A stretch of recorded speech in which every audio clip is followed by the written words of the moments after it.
இஸ்லாம் என்றால் என்ன? இது வெறும் ஒரு மதத்தின் பெயர் மட்டுமா? இல்லை. இஸ்லாம் என்பது ஒரு முழுமையான வாழ்க்கை முறை. அதன் அர்த்தம் இறைவனிடம் முழுமையாக சரணடைவது, அமைதியை தேடுவது. இந்த உலகத்தை படைத்த ஒரே இறைவனை ஏற்றுக்கொள்வதுதான் இஸ்லாத்தின் அடித்தளம். அந்த இறைவன் நம்மை வழிநடத்த காலந்தோறும் நபிமார்களை அனுப்பினான். அவர்களின் வரிசையில் இறுதியாக வந்தவர்தான் முஹம்மது நபி அவர்கள். அவர்களுக்கு அருளப்பட்டதுதான் திருக்குரான். இது வெறும் ஒரு புத்தகம் அல்ல, மனிதன் எப்படி வாழ வேண்டும் என்று சொல்லித்தரும் வழிகாட்டி. இதில் தனிப்பட்ட வாழ்க்கை, குடும்ப வாழ்க்கை, சமூக வாழ்க்கை என அனைத்திற்குமான வழிகாட்டுதல்கள் இருக்கின்றன. இஸ்லாம் என்பது அன்பு, கருணை, அமைதி மற்றும் நீதி.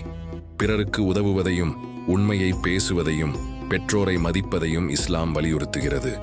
இஸ்லாம் என்பது பயங்கரவாதம் அல்ல, அது ஒரு அமைதி மார்க்கம்.